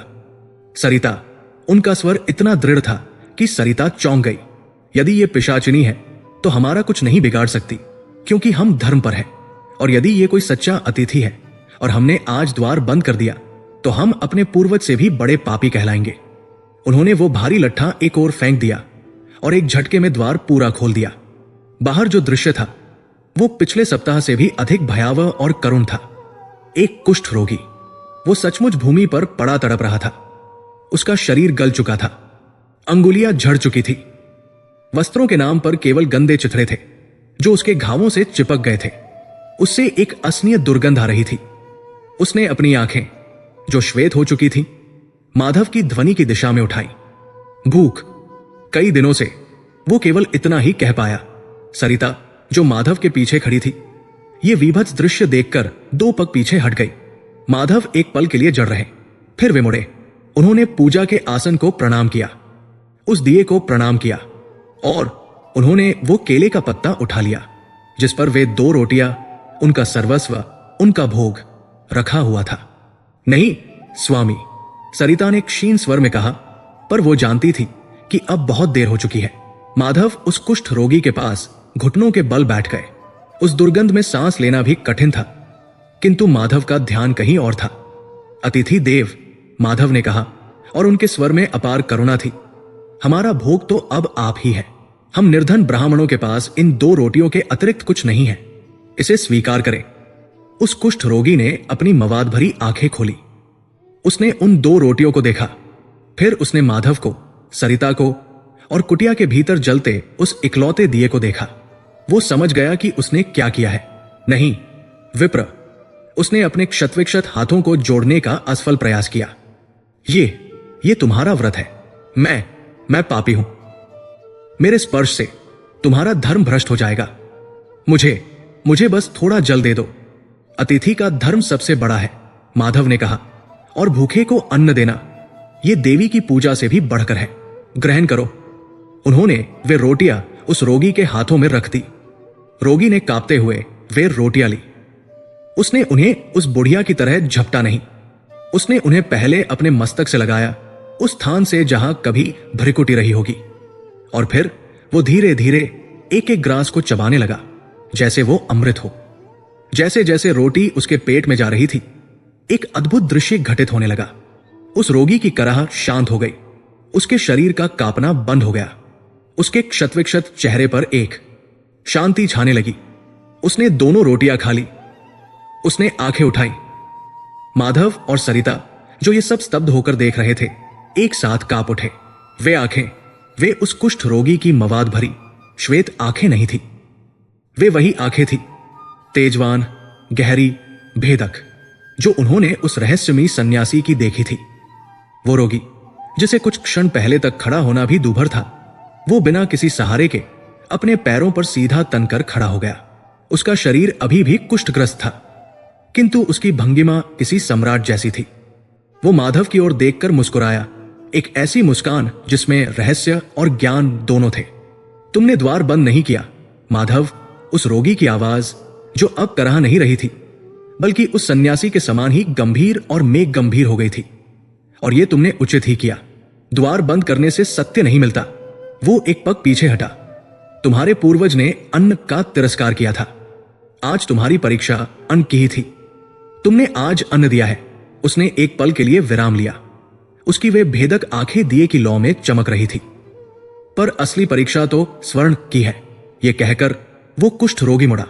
और इससे पहले कि माधव कौन सा स्वर्ण या कौन है आप पूछ पाते, वो उस रात्रि के अंधकार में विलीन हो गया। न उसके पगों की आहट आई, न उसके जाने का कोई चिन्ह मिला। कुटिया में पुनः सन्नाटा छा गया। दिया जल रहा था। पूजा का आसन खाली था। भोग का पत्ता जा चुका था। माधव और सरिता भूखे थे। वे आज फिर भूखे रह गए, किंतु आज सरिता रो नहीं रही थी। वो उस खुले द्वार पर खड़ी थी, जहां से वो रोगी अदृश्य हुआ था। उसके मुख पर भय नहीं, अगाध विस्मय था। माधव ने आकर अपना हाथ उसके कंधे पर रखा। स्वामी, सरिता ने अपने पति की ओर देखे बिना उस अंधकार में ताकते हुए कहा, ये अपशकुन नहीं था। नहीं सरिते, माधव ने कहा। उनके हृदय में भी भय के स्थान पर एक अजीब सी शांति थी। ये अपशकुन नहीं था, ये उत्तर था। वे भूखे थे पर तृप्त थे। उनका व्रत खंडित हो गया था, पर उनकी पूजा शायद स्वीकार हो गई थी। किंतु एक नई उलझन उनके सामने खड़ी थी, एक ऐसी पहेली जो उनकी दरिद्रता से भी बड़ी थी। स्वर्ण, असली परीक्षा तो स्वर्ण की है। माधव ने अपनी खाली कुटिया को देखा। स्वर्ण, उन्होंने स्वयं से कहा, जिसके पास खाने को अन्न नहीं, वो स्वर्ण की परीक्षा कैसे देगा? ये कुष्ठ रोगी कौन था? क्या उसका उस सन्यासी से कोई संबंध है? और ये स्वर्ण की पहेली क्या है? स्वर्ण, वो एक शब्द नहीं था, वो एक पहेली थी, एक मंत्र था, जो उस कुष्ठ रोगी के जाने के बाद अवंतिका की उस शीतरात्रि में गूंजता रह गया था। असली परीक्षा तो स्वर्ण की है। 7 दिन जो दूसरे गुरुवार के बाद आए, वे पहले सप्ताह के भय से भिन्न थे। भय जा चुका था, उसके स्थान पर एक गहन अथाह विस्मय ने ले लिया था। सरिता, जिसने पहले सप्ताह अपशकुन के भय से विलाप किया था, अब शांत थी। वो उस जलते हुए दिए को, जिसने उस रात कुष्ठ रोगी के जाने के बाद भी अपनी लौ को स्थिर रखा था, एकटक निहारती रहती थी। उसे विश्वास हो गया था कि वह कोई साधारण रोगी नहीं था। वह या तो स्वयं वो रहस्यमयी सन्यासी था या उसका भेजा हुआ कोई दूत। किंतु माधव, वे शांत नहीं थे। वे एक विद्वान थे और यह पहेली उनके मस्तिष्क को मथ रही थी। स्वर्ण, वे कुटिया में टहलते हुए अपनी क्षुधा को दबाए स्वयं से कहते, इसका अर्थ क्या हो सकता है? जो अन्न के एक एक दाने को तरस रहे हैं, हमारी परीक्षा स्वर्ण से कैसे हो सकती है? हमारे पास तो स्पर्श करने को भी सुवर्ण नहीं है। उनका मीमांसक मन उस शब्द की पड़ताल करने लगा। स्वर्ण, क्या यह सचमुच धातु है या ये सुवर्ण है? अर्थात अच्छा चरित्र, क्या ये ज्ञान का प्रतीक है जिसे हिरण्यगर्भ, स्वर्ण अगर्भ कहा गया है? या ये सूर्य की स्वर्णिम किरण है जो आशा का प्रतीक है? वे सरिता से कहते, सरिते, मुझे लगता है कि यह परीक्षा धन की नहीं, किसी और ही वस्तु की है। शायद वे ये परखना चाहते हैं कि हम अपनी दरिद्रता में भी अपने सुवर्ण, अपने ब्राह्मण धर्म को बनाए रखते हैं या नहीं। किंतु सरिता का विश्वास अधिक सरल था। स्वामी, उसने अपने क्षीण हाथों को जोड़कर कहा, वे जो भी थे वे कोई देव पुरुष थे। उन्होंने स्वर्ण कहा है तो वे स्वर्ण की ही परीक्षा लेंगे। वे जो प्रश्न देते हैं वे उसका साधन भी जुटाते हैं। हमें बस धैर्य रखना है, हमें भयभीत नहीं होना है जैसा हम पहली बार हुए थे, और हमें धर्म से डिगना नहीं है जैसा हम दूसरी बार करने वाले थे। माधव अपनी पत्नी की इस सरल आस्था को देखकर चकित थे। यही वो आस्था थी जो उनके वेदों के ज्ञान से भी अधिक गहरी, अधिक अडिग थी। यह सप्ताह उन दोनों के लिए धैर्य की चरम परीक्षा बन गया। कुष्ठ रोगी को 2 रोटियां दे देने के बाद उनके पास अब अगले 6 दिनों के लिए कुछ भी नहीं था। भिक्षा मिलना जैसे बंद ही हो गया था। अवंतिका नगरी, जो इतनी वैभवशाली थी, जैसे इन 2 निर्धन ब्राह्मणों के लिए पाषाण अहृदय हो गई थी। वे केवल क्षिप्रा का जल पीकर जीवित थे। उनकी देह क्षीण हो रही थी, हड्डियां निकल आई थी और आवाज गले में ही सूखने लगी थी। किंतु उनका मन उस आने वाले गुरुवार पर अटका था। वे जानते थे इस बार परीक्षा कठिनतम होगी। तीसरा गुरुवार आया। उस दिन अवंतिका में एक घना कुहासा छाया था। सूर्य जैसे बादलों के पीछे छिपने को विवश था। अघन की शीत अब हड्डियों में चुभने लगी थी। माधव और सरिता ने ब्रह्मा मुहूर्त में क्षिप्रा के उस जल में डुबकी लगाई जो अब हिमशिलाओं के समान ठंडा था। उनके शरीर कांप रहे थे, दांत बज रहे थे। उन्होंने जल में खड़े होकर ही सूर्य, जो अदृश्य था, और देवी लक्ष्मी का स्मरण किया। हे मां, सरिता ने मन ही मन कहा, आज हमारे पास न अन्न है न तेल। आज हम तुझे क्या भोग लगाएंगे? आज हमारा ये उपवास, हमारी ये क्षुधा ही हमारा भोग समझना। आज हमारी ये पीड़ा ही हमारी पूजा समझना। माधव प्रतिदिन की भांति अपना उत्तरीय लेकर भिक्षा के लिए निकले, किंतु आज उनके पगों में पहले 2 सप्ताहों वाला बल नहीं था। वे भूख से इतने दुर्बल हो गए थे कि उनके पैर लड़खड़ा रहे थे। वे जानते थे आज भिक्षा मिलना असंभव है। यह तीसरा सप्ताह था। गृहस्थों के भंडार खाली होने लगे थे। फिर भी वे गए। ये उनका धर्म था, उनका प्रायश्चित था। उन्होंने नगर के श्रेष्ठियों के द्वार खटखटाए। उत्तर में केवल द्वारपालों की झिड़कियां मिली।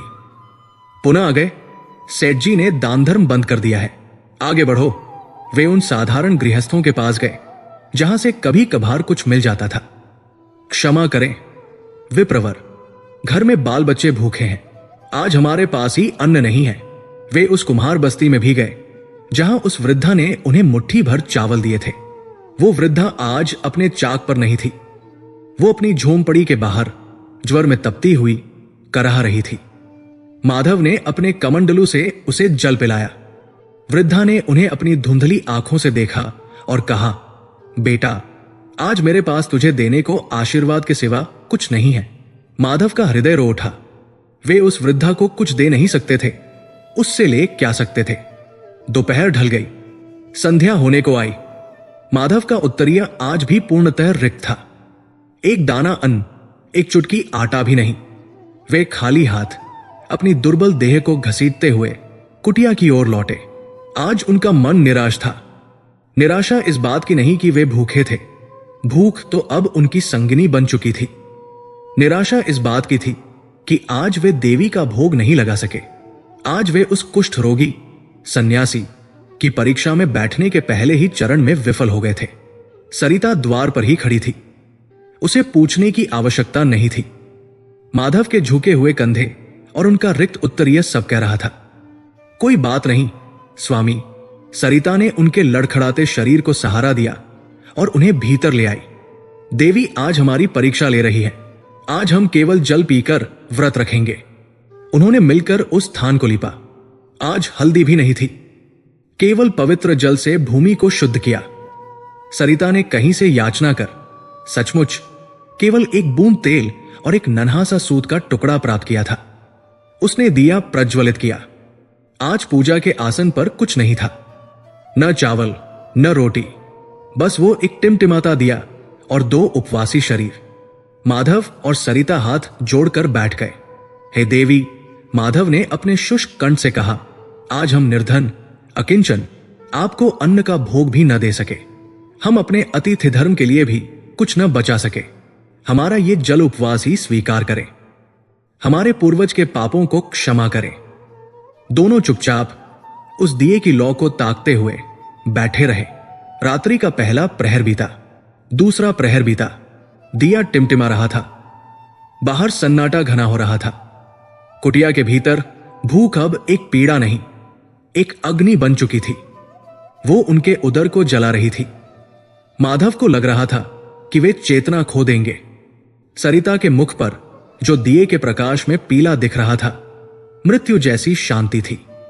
वे निराश थे। आज कोई परीक्षा नहीं हुई, न कोई बुढ़िया आई, न कोई कुष्ठ रोगी। जैसे जैसे देवी ने उन्हें उनके हाल पर ही छोड़ दिया हो। मध्यरात्रि हुई, दिए की लौ अंतिम बार कापी और बुझ गई। कुटिया घोर अंधकार में डूब गई। सब समाप्त हो गया स्वामी, सरिता ने अंधकार में ही फुसफुसाया। हम विफल हो गए। माधव कुछ उत्तर देते इससे पहले ही घड़ घड़ घड़, हिन हिन हिन।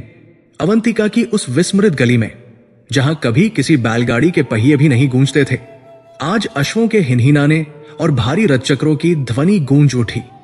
माधव और सरिता ने चौंक कर एक दूसरे को अंधकार में टटोलने का प्रयास किया। ये क्या है? धड़ाम धड़ाम धड़ाम। किसी ने उनके जर्जर द्वार पर इतनी जोर से ठोकर मारी कि लगा किवाड़ टूटकर गिर जाएंगे। द्वार खोलो अवंतिका के नागरिक, द्वार खोलो। एक भारी रौबदार आवाज गूंजी। माधव का कांपता हुआ शरीर जैसे तैसे उठा। कौन हो सकता है? क्या कोई राजदंड है? क्या भिक्षा मांगना भी अपराध हो गया? उन्होंने लड़खड़ाते हुए द्वार खोला। बाहर का दृश्य देखकर उनकी आंखें चौंधिया गई। 10-12 मशालें जल रही थी, जिनके प्रकाश में वो संकरी गली किसी राजपथ सी दमक रही थी। 4 बलिष्ठ अश्व जो भाप छोड़ रहे थे, एक विशाल शाही रथ से जुते थे। रथ पर मखमल की पताकाएं थी और उस पर स्वर्ण की बारीक नक्काशी थी। और रथ के सामने एक भव्य पुरुष खड़ा था। वो कोई सेठ था। उसके वस्त्र मगध के उत्तम रेशम के थे। गले में मोतियों की माला और कानों में कुंडल दमक रहे थे। उसकी आंखों में सत्ता का नशा नहीं, एक अजीब सी व्यग्रता थी। तुम माधव हो? सेठ ने उन्हें फटेहाली में देखकर पूछा। जी श्रेष्ठिन, माधव ने हाथ जोड़े। देखो विप्र, सेठ ने जल्दी में कहा, मेरे पास समय नहीं है। मेरी पत्नी, उसे प्रसव पीड़ा हो रही है। हम राजवैद्य के यहां जा रहे थे, किंतु देखो। उसने रथ के टूटे हुए धुरे की ओर संकेत किया।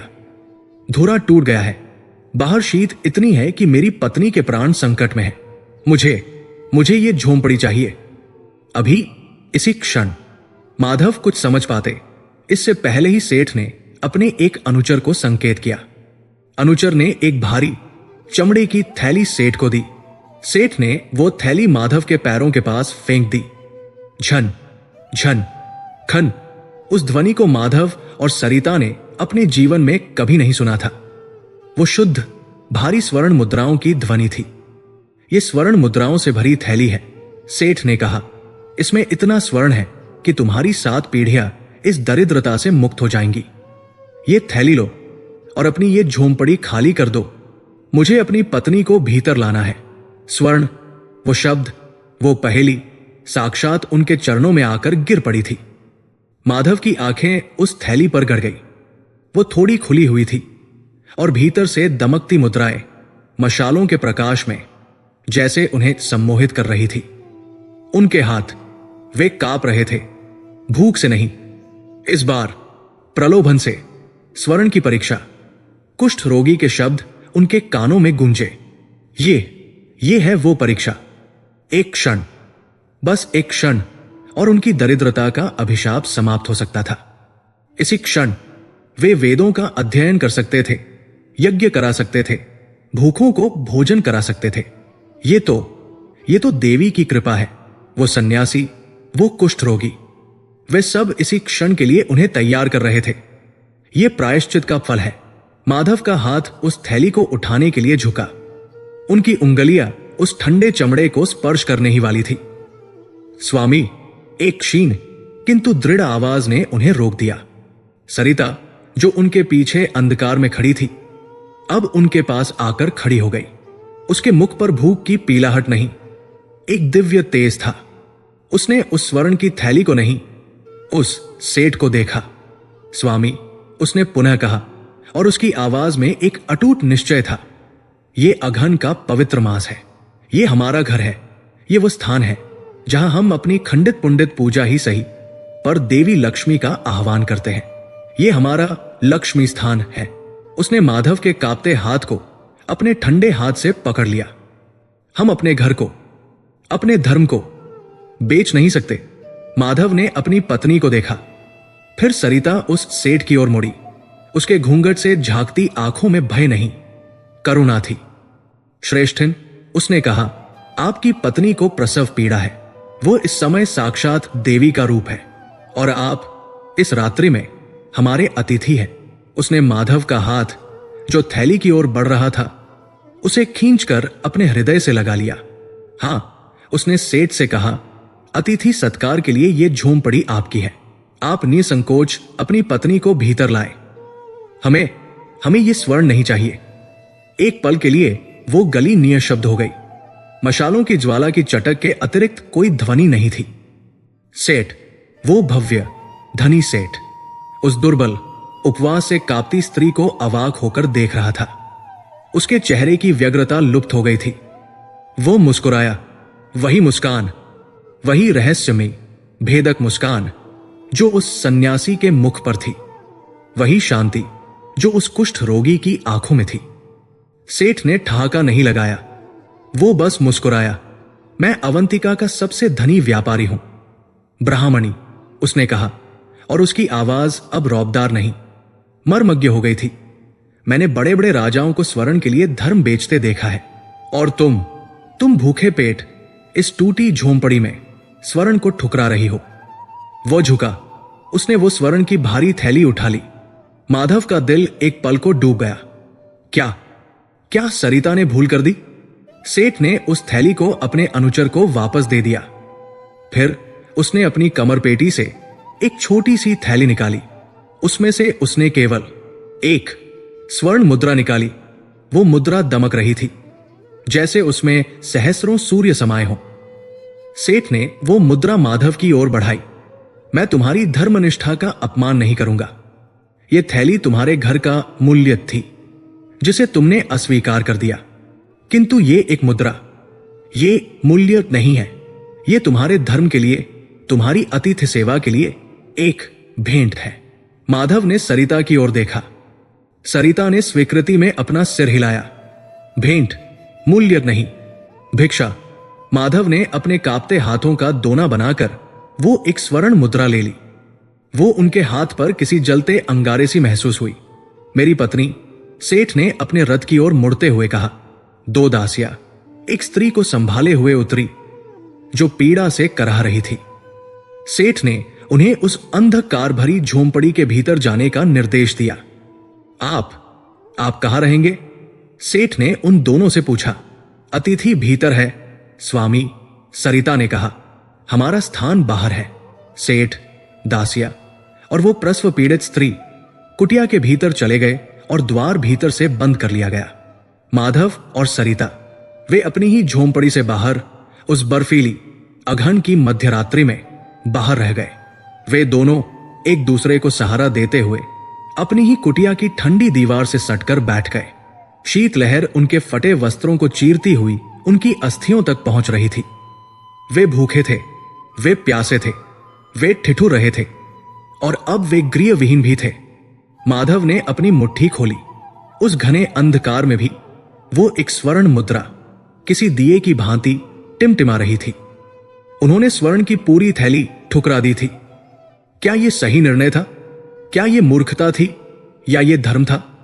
और वो सेठ कौन था जो इतनी रात्रि में प्रसव पीड़ा के समय स्वर्ण की थैलियां लेकर घूम रहा था और जिसे प्रसव के लिए एक निर्धन ब्राह्मण की अंधकार भरी कुटिया ही मिली? माधव ने उस बंद द्वार को देखा जिसके भीतर से एक स्त्री की दबीदबी चीखें आ रही थी। वो स्वर्ण की परीक्षा, क्या वो समाप्त हो गई थी या ये उस परीक्षा का केवल आरंभ था? वो रात्रि, वो अघन मास की तीसरी बर्फीली प्रलयंकारी रात्रि। माधव और सर अपनी ही कुटिया की ठंडी नम दीवार से सटे हुए बैठे थे। शीतलहर जो अब तक उनके जर्जर द्वार से छनकर आती थी अब बेरोक टोक उनके नग्न शरीरों को बेध रही थी। उनके फटे हुए वस्त्र इस हिमदंश के सम्मुख अजहाए थे। वे भूखे थे, इतने कि अब भूख की पीड़ा भी जैसे सुन्न हो गई थी। वे प्यासे थे और अब गृहविहीन भी। कुटिया का द्वार भीतर से बंद था। भीतर उस सेठ की पत्नी की पीड़ा भरी दबी हुई चीखें आ रही थी जो मशालों के प्रकाश में डूबी उस झोंपड़ी में अब एक प्रसव गृह बन गई थी। बाहर झोंपड़ी का स्वामी और स्वामिनी उस घोर अंधकार और शीत में अपनी मृत्यु की प्रतीक्षा कर रहे थे। माधव ने अपनी कांपती हुई मुट्ठी को देखा। वो बंद थी। उस मुट्ठी के भीतर उनकी उंगलियों की गर्मी से किंचित गर्म हुई वो एक स्वर्ण मुद्रा थी। स्वर्ण की परीक्षा। उनके मन में कोई द्वंद्व नहीं था, कोई पश्चाताप नहीं था कि उन्होंने स्वर्ण की पूरी थैली क्यों ठुकरा दी। सरिता जो उनके कंधे पर अपना सिर टिकाए शायद मूर्छा और निद्रा के बीच झूल रही थी, उसके इस एक निर्णय ने उन्हें उस परीक्षा से पार लगा दिया था। वे भूखे मर सकते थे, वे ठंड से जम सकते थे, किंतु वे बिके नहीं थे। उनका श्रीहीन घर, उनका वो लक्ष्मी स्थान आज बिकाऊ नहीं था। ये बोध उस शीत में भी माधव को एक अद्भुत ऊष्मा दे रहा था। स्वामी, सरिता ने लगभग अस्फुट स्वर में कहा। जाग रही हो सरिते? माधव ने स्वयं आश्चर्य किया कि उनके गले से ध्वनि कैसे निकली। भीतर एक नए जीवन का जन्म होने वाला है, उसने कहा। और हम अपने ही घर के बाहर, हम घर के बाहर नहीं हैं सरिते। माधव ने अपनी कांपती हुई मुट्ठी को और जोर से भींच लिया। हम धर्म में स्थित हैं। आज हम घर के भीतर नहीं, हम धर्म के भीतर बैठे हैं। और देखो, उन्होंने अपनी मुट्ठी खोली। उस घने अवंतिका के अंधकार में वो एक स्वर्ण मुद्रा किसी दिए की भांति एक शांत स्निग्ध प्रकाश बिखेर रही थी। वो सामान्य स्वर्ण नहीं थी। ये हमारी परीक्षा का फल है, माधव ने कहा। और ये सरिते, ये हमारे अंतिम गुरुवार के व्रत का साधन बनेगा। सरिता ने उस मुद्रा को देखा। उसकी निष्प्राण आंखों में एक अंतिम आशा की लौ जल उठी। घोर हुई कुहासा इतना घना था कि सूर्य का निकलना भी एक अनुमान मात्र था। कुटिया का द्वार खुला। सेठ बाहर निकला। उसके वस्त्रों पर रक्त के कुछ छींटे थे, किंतु उसका मुख उस रहस्यमयी मुस्कान से दमक रहा था। उसके पीछे एक दासी एक नन्हे से शिशु को वस्त्र में लपेटे हुए निकली। पुत्र हुआ है, सेठ ने माधव से कहा, जैसे वो कोई सूचना नहीं, कोई निर्णय सुना रहा हो। महाकाल की कृपा, माधव ने हाथ जोड़ने का प्रयास किया, पर उनके हाथ जम गए थे। तुम्हारी कुटिया पवित्र है, विप्र, सेठ ने कहा। मेरी पत्नी और मेरा पुत्र दोनों सुरक्षित हैं। वो अपने रथ की ओर बढ़ा, जिसका धुरा अब चमत्कारिक रूप से जुड़ चुका था। उसने रथ पर चढ़ने से पहले एक बार मुड़कर उन दोनों ठिठुरते, मृत्यु के कगार पर खड़े प्राणियों को देखा। अगहन का अंतिम गुरुवार निकट है, माधव, उसने कहा। परीक्षा अभी शेष है, और इससे पहले कि माधव उससे उसका नामता पूछ पाते, वो भव्य रथ, वे अश्व, वे मशाले, सब उस घने कुहासे में विलीन हो गए, जैसे वे कभी थे ही नहीं। गली पुन वीरान थी। माधव और सरिता ने एक दूसरे को देखा। वे लड़खड़ाते हुए अपनी कुटिया के भीतर गए। भीतर सब कुछ वैसा ही था, जर्जर, टूटा हुआ, किंतु उस स्थान पर जहां सरिता ने श्री बनाया था और जहां दिया बुझ गया था, वहां रक्त की एक बूंद और एक नन्हा सा कमल पुष्प पड़ा था। यह प्रसव का रक्त नहीं था, यह कोई दिव्य चिन्ह था। 7 दिन, यह सप्ताह भूख का नहीं था, यह सप्ताह प्रतीक्षा का था। उस एक स्वर्ण मुद्रा को माधव ने अपनी कमर में बांध लिया था। वो उन्हें किसी अंगारे सी लगती थी। वो उन्हें सोने नहीं देती थी। वो उन्हें याद दिलाती रहती थी, परीक्षा अभी शेष है। वे दोनों पति पत्नी अब भी भूखे थे। उस स्वर्ण मुद्रा को वे अपनी क्षुधा शांति के लिए उपयोग नहीं कर सकते थे। ये उनके धर्म की भेंट थी, उनके पेट का मूल्य नहीं। वे जानते थे इस मुद्रा का एक ही उद्देश्य है, अंतिम प्रायश्चित। अंतिम गुरुवार आया, अघन मास का अंतिम निर्णायक दिवस, वह दिन जिस पर उनके पूर्वजों का पाप और उनकी पीढ़ियों का भविष्य टिका हुआ था। ब्रह्मा मुहूर्त में स्नान के पश्चात माधव बाजार की ओर निकले। आज वे भिक्षा मांगने नहीं निकले थे, आज वे भिक्षा देने निकले थे। अवंतिका का वही बाजार, वही व्यापारी जो कल तक उन्हें आगे बढ़ो दरिद्र कहकर दुत्कारते थे, आज माधव के हाथ में उस दिव्य स्वर्ण मुद्रा को देखकर ठिठक गए। कहिए विप्र देवता, आज प्रातः कैसे आगमन हुआ? महाराज, आपकी सेवा में क्या प्रस्तुत करें? माधव का मन उन चेहरों को देखकर विरक्त हो गया। यह स्वर्ण का मोह था जो उन्हें देवता बना रहा था। वे उस कुष्ठ रोगी की पहेली को अब समझ रहे थे। उन्होंने उस एक मुद्रा को आगे किया। हमें पूजा की उत्तम सामग्री चाहिए। उनके स्वर में आज याचना नहीं, आदेश था। उस एक मुद्रा में जैसे कुबेर का भंडार छिपा था। माधव ने खरीदा देवी के लिए एक सुंदर लाल चुनरी, सर्वोत्तम घृत का एक पात्र, एक पूर्ण अक्षत नारियल, कमल गट्टों की माला, 5 प्रकार के फल जो उन्होंने वर्षों से देखे भी नहीं थे, मिष्ठान के लिए शुद्ध क्षीर, दूध और शर्करा, चंदन, कपूर और धूप, और उन्होंने एक नवीन पकी हुई मिट्टी का सुंदर बड़ा दिया खरीदा। उन्होंने एक नवीन कलश खरीदा। जब वे लौटे तो सरिता उन्हें पहचान न सकी। वो माधव का दुर्बल शरीर नहीं, वो प्रायश्चित का एक चलता फिरता यज्ञ मंडप था। आज कुटिया को लीपा नहीं गया, उसे रचा गया।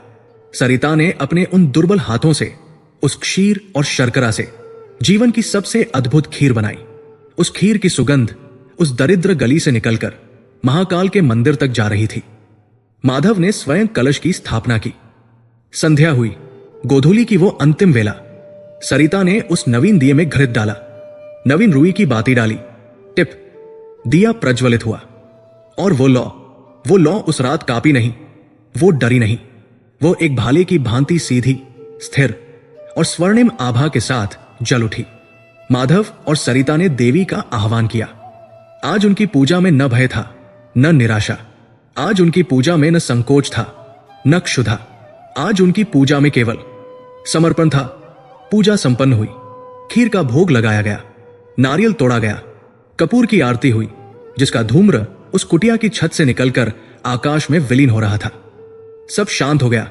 अब क्या स्वामी? सरिता ने हाथ जोड़े हुए पूछा। माधव ने उस स्थिर दिए की लौ को देखा। उन्होंने प्रथम गुरुवार का स्मरण किया, जब भोग झपट लिया गया और वे भयभीत थे। उन्होंने द्वितीय गुरुवार का स्मरण किया, जब वे द्वार बंद करने चले थे और धर्म संकट में पड़े। उन्होंने तृतीय गुरुवार का स्मरण किया, जब वे स्वर्ण के प्रलोभन में थे और द्वार उनके लिए ही बंद हो गया। आज सरिते, माधव ने दृढ़ता से कहा, आज न भय है, न प्रलोभन। आज केवल धर्म है, और धर्म कहता है अतिथि देवो भव। वे उठे और अपनी कुटिया का वो जर्जर द्वार, जो अब उन्हें किसी राजभवन के सिंहद्वार से अधिक प्रिय था, उन्होंने पूरा खोल दिया। आज हम प्रतीक्षा करेंगे, उन्होंने कहा। आज जो भी आएगा वो देवी का प्रसाद पाएगा। वे दोनों उस खुले द्वार के सम्मुख हाथ जोड़े उस शीतल रात्रि में बैठ गए। एक प्रहर बीता, 2 प्रहर बीते, मध्य रात्रि हुई। शीत अपने चरम पर था, किंतु दिए की उस अद्भुत लौ ने और उनके तप ने कुटिया को गर्म रखा था। तभी द्वार पर उस अंधकार में एक आहट हुई। माधव और सरिता ने अपनी आंखें उठाई, जो प्रतीक्षा में भारी हो गई थी। उनके रोंगटे खड़े हो गए। द्वार पर एक नहीं 3 आकृतियां थी। सबसे मध्य में वही तेजवान सन्यासी।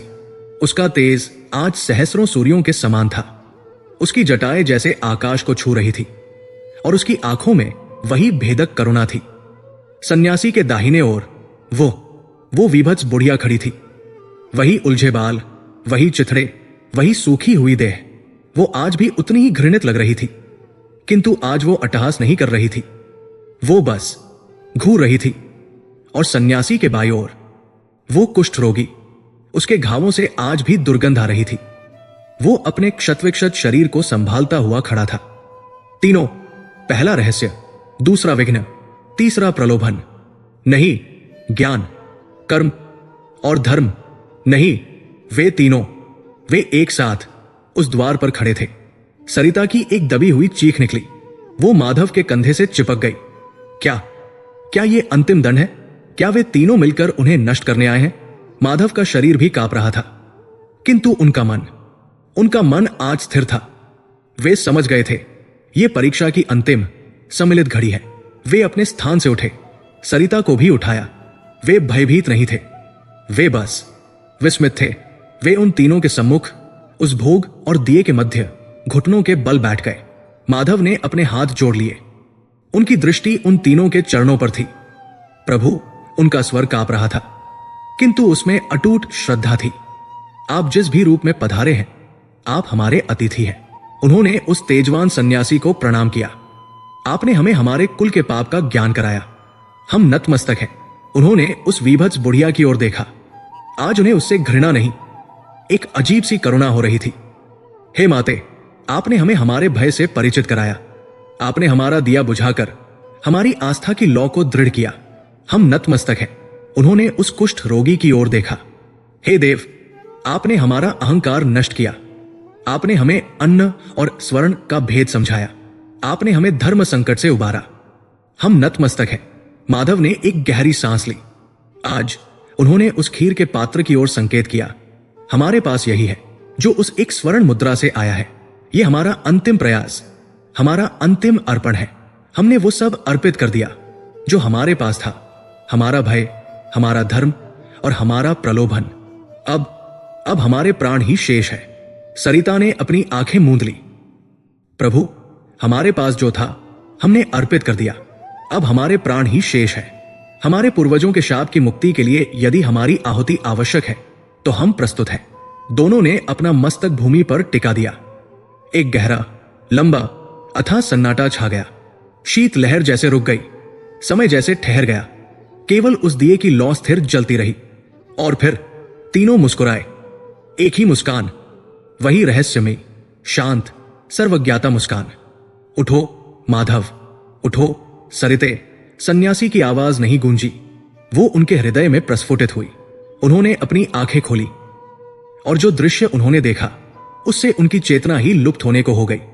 कुटिया नहीं रही, वो एक स्वर्णिम प्रकाशपुंज में बदल गई थी। वो तेजवान सन्यासी, उसका गेरुआ वस्त्र पीतांबर में परिवर्तित हो गया था। उसकी जटाएं एक किरीट मुकुट में बदल गई थी। उसके 2 हाथ अब 4 थे, एक में शंख, एक में चक्र, एक में गदा, और चौथा हाथ उन दोनों को आशीर्वाद देने के लिए उठा हुआ था। वो सन्यासी नहीं, वो साक्षात श्रीमन नारायण भगवान विष्णु थे। वो कुष्ठ रोगी, उसके घाव भर गए थे। उसका क्षतविक्षत शरीर एक श्याम दृढ़ काया में बदल गया था। उसके चिथड़े राजसी कृष्ण वस्त्र बन गए थे।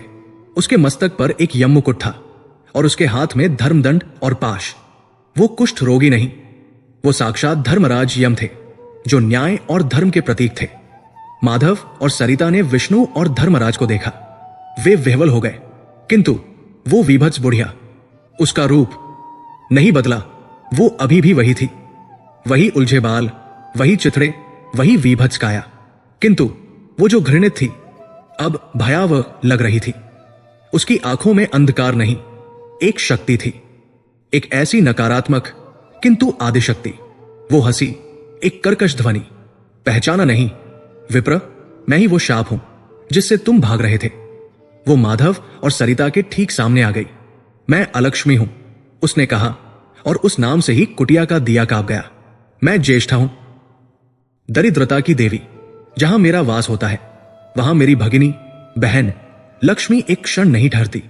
माधव और सरिता कांप उठे। विष्णु और यम तो ठीक थे, पर अलक्ष्मी, उनके प्रायश्चित के अंत में, उनकी पूजा के फलस्वरूप दरिद्रता की देवी स्वयं उनके सामने क्यों खड़ी थी? प्रभु, माधव ने भगवान विष्णु की ओर कातर दृष्टि से देखा। धर्मराज, उन्होंने यम की ओर देखा। ये सब क्या है? हमने तो देवी लक्ष्मी का आह्वान किया था। हमने तो श्रीहीनता के शाप से मुक्ति मांगी थी, और यहां तो स्वयं दरिद्रता की अधिष्ठात्री देवी पधारी है। उनके मन में एक भयंकर प्रश्न कौंध गया। विष्णु और धर्मराज तो ठीक है, पर यहां अलक्ष्मी क्यों?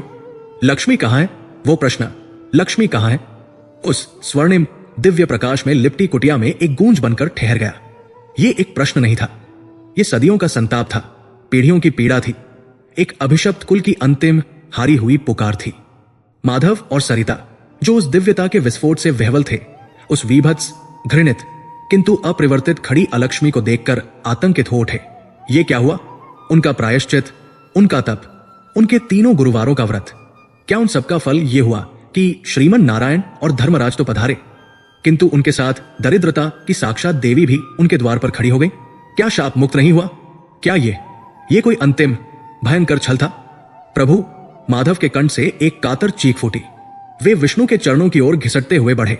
हे दीनानाथ, ये क्या लीला है? हमने तो श्रीहीनता से मुक्ति मांगी थी, हमने तो आपकी भार्या देवी लक्ष्मी का आह्वान किया था। ये अलक्ष्मी यहां क्यों है? हमारा उद्धार करें प्रभु, इसे भगाए। इसके यहां रहते हमारी पूजा कैसे सफल होगी? लक्ष्मी कैसे आएंगी? माधव के शब्द अभी पूरे भी नहीं हुए थे कि वो विभत्स बुढ़िया, वो अलक्ष्मी, एक कर्कश भेदक अट्टहास कर उठी। उसकी हंसी में जैसे सहस्रों सूखी पत्तियों का चरमराना और गीदड़ों का रोदन मिला हुआ था। मूर्ख, वो घुरघुराई, और उसकी ध्वनि से कुटिया का दिया भी कांप गया। अभागे ब्राह्मण, तू मुझे भगाएगा? तू जो मेरे ही कारण आज यहां तक पहुंचा है, तूने लक्ष्मी को बुलाया? अरे, तू तो यह भी नहीं जानता कि लक्ष्मी को बुलाया कैसे जाता है। तू मुझे, उसकी बड़ी बहन को, उसकी ज्येष्ठा को अपने द्वार से भगाकर अपनी कुबेर, विष्णु, धर्मराज और यहां तक कि अलक्ष्मी भी, वे सब उन दो दुर्बल किंतु विजयी ब्राह्मण दंपत्ति को देख रहे थे। भगवान विष्णु मुस्कुराए। उनका पीतांबर उस कुटिया में प्रकाश भर रहा था। माधव और सरिता, नारायण ने घोषणा की, आज तुमने वो कर दिखाया है जो तुम्हारे पूर्वज नहीं कर सके। तुमने दरिद्रता, अलक्ष्मी का तिरस्कार नहीं किया, बल्कि उसका भय झेला। तुमने धर्मराज को अपने व्रत से ऊपर रखा, और तुमने समृद्धि, कुबेर के लोभ का त्याग किया। विष्णु अलक्ष्मी की ओर मुड़े। हे ज्येष्ठा, तुम्हारे अपमान का प्रायश्चित आज पूर्ण हुआ। इन दोनों ने दरिद्रता में भी धर्म नहीं छोड़ा और सम्मान बनाए रखा। क्या तुम अब इनके कुल को अपने शाप से मुक्त करती हो? अलक्ष्मी, वो विभत्स बुढ़िया जो अब तक क्रूर दिख रही थी, उसकी आंखों में एक अजीब सी शांति आई। वो घृणित नहीं, केवल उदासीन लग रही थी। हां नारायण, उसने कहा, मेरा अपमान धुल गया है। जिन्होंने मेरा सत्कार करना सीख लिया, जिन्होंने अभाव में जीना सीख लिया, अब उन्हें मेरा भय नहीं रहेगा। मैं इस कुल को शाप मुक्त करती हूं। मैं जा रही हूं। और अलक्ष्मी, वो दरिद्रता की देवी, वो विभत्स बुढ़िया किसी धुएं की तरह विलीन नहीं हुई। वो एक सम्मानित अतिथि की भांति मुड़ी और उस खुले द्वार से धीरे धीरे पग रखती हुई बाहर रात्रि के अंधकार में चली गई। जिस क्षण अलक्ष्मी ने द्वार पार किया, उस क्षण ऐसा लगा जैसे सदियों का बोझ उस कुटिया से उठ गया हो। वो सीलन, वो दुर्गंध, वो निराशा, सब उसके साथ ही चली गई। कुटिया में अब केवल दिए की लौ भगवान विष्णु, धर्मराज और कुबेर थे, और एक दिव्य मादक सुगंध, जैसे सहस्रों कमल एक साथ खिल उठे हों। प्रभु, सरिता ने हाथ जोड़े, अलक्ष्मी तो चली गई, किंतु लक्ष्मी? कुबेर मुस्कुराए। वे द्वार की ओर मुड़े। विप्र, उन्होंने माधव से कहा, मैंने उस रात्रि तुमसे कहा था, मेरी पत्नी को पुत्र हुआ है। और द्वार से उन्होंने अपनी सेठानी को पुकारा। जो बाहर से भीतर आई, वे कोई सेठानी नहीं थी, वे साक्षात देवी थी। वे अवर्णनीय थी। उनका वर्ण तपते हुए स्वर्ण जैसा था। वे लाल और सुनहरी साड़ी पहने थी। उनके चतुर्भुज 4 हाथ थे। 2 हाथों में कमल थे, एक हाथ वरद मुद्रा में और एक अभ्य मुद्रा में। उनके मस्तक पर दिव्य मणियों का मुकुट था। वे मुस्कुराती हुई भीतर पधारी और उनके पगों के नीचे अदृश्य कमल बिछते जा रहे थे। वे साक्षात देवी महालक्ष्मी थी। माधव और सरिता ने उन्हें देखा और वे चेतना खोने के कगार पर पहुंच गए। वे बस उनके चरणों में गिर पड़े और उनके आंसुओं से देवी के चरण पखारे जाने लगे। उठो पुत्री सरिता, उठो पुत्र माधव। देवी लक्ष्मी की वाणी में अमृत का माधुर्य था। मैं प्रसन्न हुई, तुमने मेरी ज्येष्ठा बहन अलक्ष्मी का सम्मान किया। देवी ने कहा, तुमने उस दरिद्रता का तिरस्कार नहीं किया जिसे देखकर संसार मुख फेर लेता है। तुमने धर्म का पालन किया और तुमने लोभ का त्याग किया। जहां ये 3 गुण होते हैं, वहां मेरी बहन ज्येष्ठा स्वयं हट जाती है और मेरा आना निश्चित हो जाता है।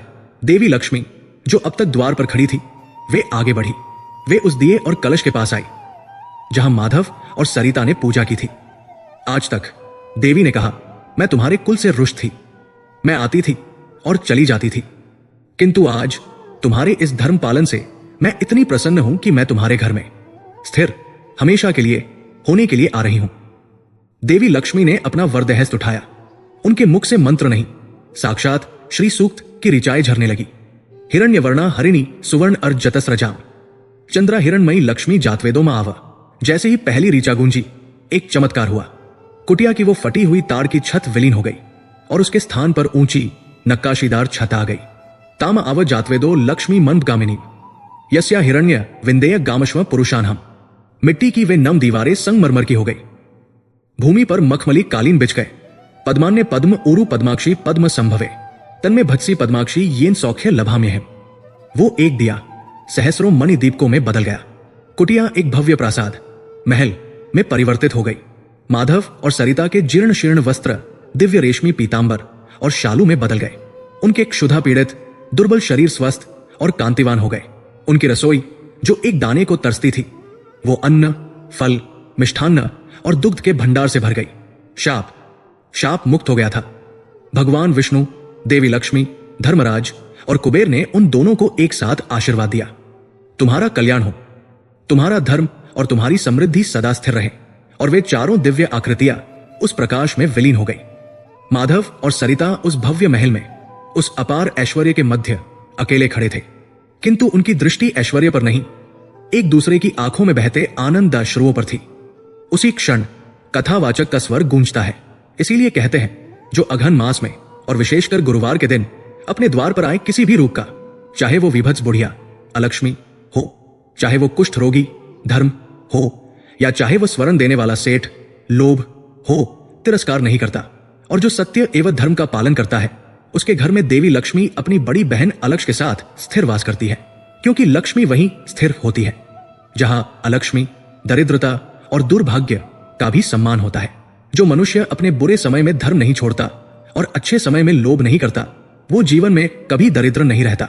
उसका ऐश्वर्य और उसका धर्म दोनों माधव और सरिता की भांति युगों युगों तक स्थिर हो जाते हैं।